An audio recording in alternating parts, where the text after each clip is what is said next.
Saya sering sampaikan kalau di dalam pembahasan bahwa pendidikan dan kesehatan itu memang dunia pengabdian. Sehingga enggak pantas, banget enggak pantasnya. Saya kalau boleh keluarkan kalimat lebih tinggi dari itu bisa, cuma saya enggak mau, Pak. Ya, pendidikan dan kesehatan didirikan lembaganya terus untuk bisnis, itu sangat tidak pantas. Sangat tak elok itu. Tidak ada dalam konsep Islam. Antum boleh buka, Pak. Dalam sejarah mana? Dalam sejarah kebesaran Islam. Bahwa lembaga pendidikan dibuka, lembaga kesehatan dibuka, kemudian targetnya profit. Saya bawanya Pak, buka Kutab Al-Fatih, Madrasah Al-Fatih. Gitu ya. Terus kemudian targetnya profit. Gitu kan? Nanti saya ngajari orang-orang, gini loh cara nyari rezeki caranya. Saya tunjukkan cara nyari duit paling gampang. Pakai pola itu, sangat tak elok, Pak. Enggak pantas. Ini pengabdian, didik generasi. Bahwa yang terlibat di dunia pendidikan itu ahli ilmu dan semua krunya. Kemudian dia dalam Islam diberi penghargaan setinggi-tingginya dari sisi kesejahteraan, itu iya.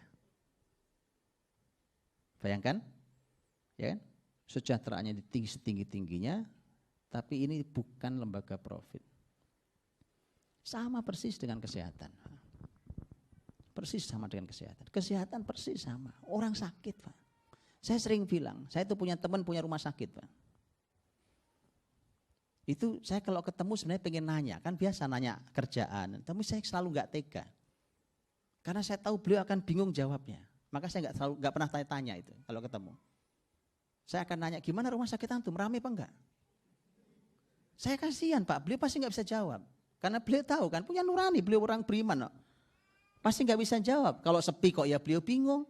Kalau rame kok masuk bilang alhamdulillah. Orang sakit kok bilang alhamdulillah. Pasti bingung, itu bukti, Pak. Bukti sederhana. Nggak pelok, nggak pantas. Dunia kesehatan untuk bisnis tuh, Pak. Di mana nuraninya? Nah, antum tahu, Pak, pelanggaran ini menghasilkan mafia. Antum lihat efeknya. Baik di dunia pendidikan atau di dunia kesehatan. Mesti lahirnya mafia. Iya, Pak. Karena semua otaknya bisnis. Wah, akhirnya begitu sudah terjadi itu, negara saja tidak bisa menyelesaikan. Sama-sama saja. Saya nggak usah bicara akhlak moral yang tergerus, yang habis darah. Saya nggak bicara itu. Bicara hati paling kecil aja. Di mana ya letak hatinya paling kecil? Nah, untuk itu, karena itulah ruh dalam Islam, mendidik, menangani orang, membantu saudaranya yang sakit. Disitulah kemudian mereka berpikir, itu para dokter dengan seluruh krunya di rumah sakit itu berhak diberi penghargaan setinggi-tingginya, sama seperti ahli ilmu. Bahkan saya coba cari data dalam sejarah Islam, ternyata mereka diberikan kesejahteraan yang sama. Guru dan dokter. Dalam sejarah Islam, saya dapati data yang sama. Diberi penghargaannya. Angkanya sama. Nah, kan kemudian muncul pertanyaan kan. Ya baik, kalau gitu dari mana pendanaannya? Itu pertanyaan yang cakep itu, ya kan? Jangan dilawan dulu, jangan bilang wah itu mimpi-mimpi. Nah, ada yang mimpi. Sejarah Islam ini dibangun dalam kehidupan sangat nyata. Konsep yang bisa diaplikasikan. Gitu. Nah, di dalam sejarah Islam, Masya Allah, disitulah para orang-orang berharta tampil untuk menyelesaikan masalah masyarakat yang besar ini dengan peluang pahala yang tidak ada yang bisa melakukan kecuali dia yang punya harta. Disitulah dia berkarya besar. Di situ dia berkarya besar, Pak. Bagaimana itu? Nah, ini saya ceritakan dikit. Dan ini ayo kita lakukan yuk gitu. Ini kan teori, Pak, ngaji teori namanya. Ngaji teori ini nggak enak kalau nggak dipraktekin. Ya kan? Apa sedapnya sekarang saya bicara tentang makanan? Ayo kalau makanannya nggak ada. Yang enak kita bicarakan, kita cobain habis ini. Betul, Bu? Itu paling enak. Ya ngaji cobain itu paling enak. Nah, tentu nggak ada yang sempurna di awal. Kan tidak ada yang langsung sempurna di awal, tidak ada. Mari kita mulai. Mulai bertahap, Allah akan berikan hasil lebih dari yang kita usahakan. Itu janji Allah dalam Quran. Ya, bahwa kita akan dibalas Allah lebih dari amal kita.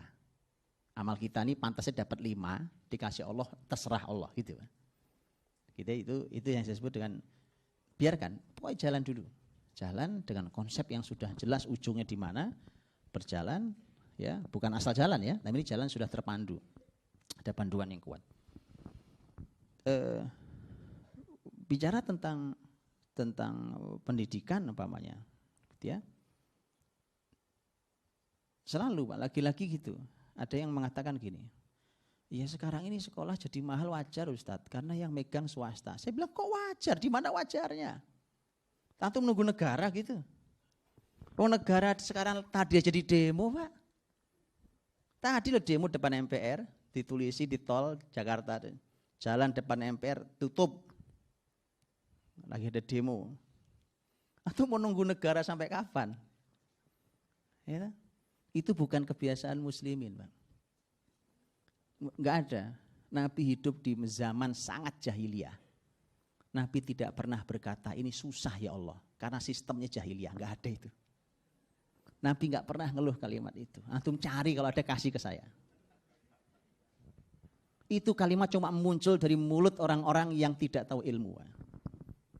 Kalau dia dalam ilmunya dia akan bergerak. Kalau dia kuat keyakinannya dia akan bergerak. Enggak perlu nunggu, nunggu negara mau sampai kapan? Atau mau nunggu presiden ganti? Siapa yang ganti? Ya kan? Mau jadi kayak apa? Mau sampai kapan? Menteri pendidikan mau ganti, menteri kesehatan mau ganti, mau sampai kapan? Bergerak. Dan ternyata bisa dilakukan ya teman-teman. Saya sudah ketemu dengan beberapa lembaga zakat, infak, wakaf sudah. Dan walau masih sporadis lah, tapi alhamdulillah teman-teman sudah punya karya-karya. Walau dalam skala yang mungkin masih kecil, hanya perlu diilmui memang. Ini masalah keilmuan. Karena beberapa waktu saya diskusi ternyata teman-teman juga tidak tahu banyak tentang ilmunya. Yang penting semangat jalan gitu. Kelebihan ilmu itu hadirin, bukan cuma ilmu fikih. Ilmu itu kalau kita kaji, kelebihannya sampai dia memberikan ide, inspirasi. Apa yang harus dilakukan itu. Ya. Dah di dalam dunia pendidikan dan kesehatan yang saya kasih contoh tadi Pak. Dunia pendidikan, dunia kesehatan. Tentu dananya enggak kecil. Gimana kecil Om? Dulu pendidikan ditanggung seutuhnya. Santri datang pokoknya belajar, pulang beres. Ya. Enggak mikir. Oh ternyata dia pengen nginep santrinya karena rumahnya jauh. Ayo silahkan tuh ada tempat kamar, ada kamarnya di sana. Tempat istirahat lengkap dengan makan gratis. Mau berapa hari terserah, mau berapa tahun juga boleh di sini. Begitu dulu Pak. Oke. Masuk rumah sakit sama. Sudah sembuh, alhamdulillah sembuh, silahkan pulang. Ini ada oleh-oleh dari rumah sakit. Kasih baju, kasih beberapa keping uang emas. Ini dalam rangka kamu perlu recovery, jadi jangan kerja dulu. Oke, kamu istirahat beberapa hari, ini uang untuk menanggung sementara kamu nggak bisa beraktivitas. Di mana rumah sakit kayak gitu sekarang? Loh ini bukan mimpi Pak, ini bukan sejarah. Yuk kita buat, bisa. Saya tunjukkan jalannya. Yuk kita mulai gitu, bisa. Jangan cuma, saya bilang, ngaji nggak dicobain itu nggak enak Pak. Kita cobain, pakai ilmu. Ya. Nanti saya tunjukkan bagaimana dia bisa menyelesaikan begitu banyak masalah dengan memasuki wilayah ini. Kita nggak ingin menyelesaikan ini, tapi yang ini selesai. Gitu. Masuk pintunya yang benar. Tadi saya sudah bilang bahwa donasi, yang sifatnya donasi pribadi. Donasi pribadi anggaplah kalau bahasa kita donasi sekarang, tapi bahasa sebenarnya bahasa sodako, infak gitu ya. Penting, tetap penting. Tapi itu tidak sistemik Pak.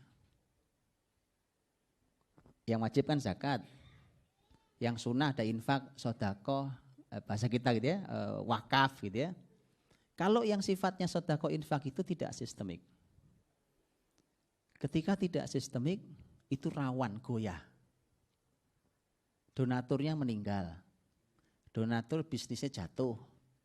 Donaturnya ada masalah di keluarga besarnya. Donaturnya apa umpamanya. Qadarullah ada masalah. Mungkin dia masih kaya tapi ada sesuatu. Berhenti, Pak.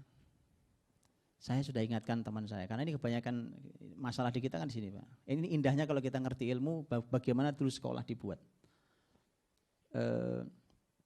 Saya punya teman, Masya Allah, beliau punya pesantren, bagus. Saya tanya, dari mana dananya Ustaz? Beliau menjawab, ada donasi. Dia bilang, besar. Alhamdulillah. Saya bilang, dari mana donasi? Dari istri pejabat tinggi di negeri ini, saya nggak sebutkan namanya karena Bapak Ibu kenal. Saya bilang, Ustadz hati-hati. Donasi itu sangat lemah, ringkih sekali, mudah sekali jatuhnya, mudah sekali hilang setiap saat. Itu dipakai dalam Islam halal dipakai, tetapi dia bukan tempat bersandar. Bahaya bersandar di seringkih itu. Benar, Pak. Ketemu saya belum lama. Nguber, ayo dong Budi cariin saya linknya. Saya bilang kenapa? Donasi yang kemarin gimana? Waduh itu sudah mulai itu sudah ngaco. Benar Pak.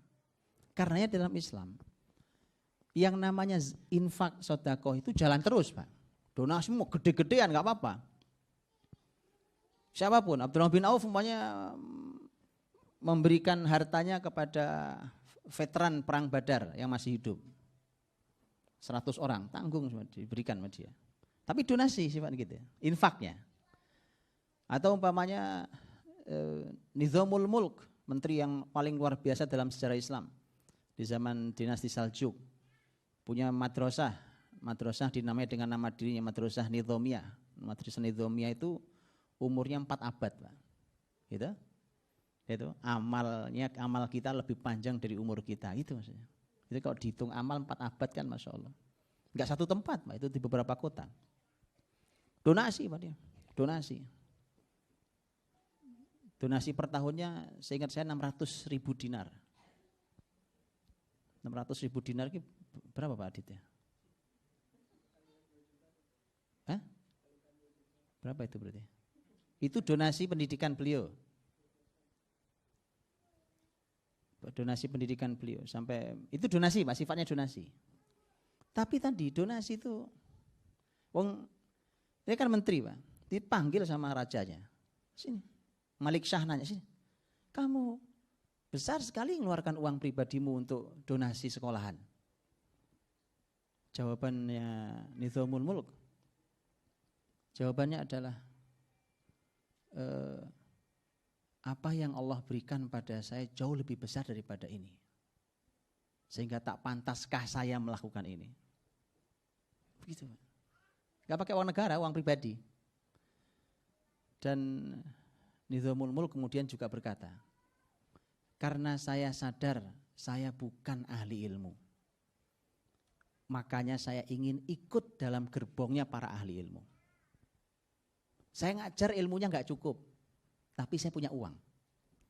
Udah, saya ikut gerbongnya para ahli ilmu. Itu semboyannya Nizamul Mulk.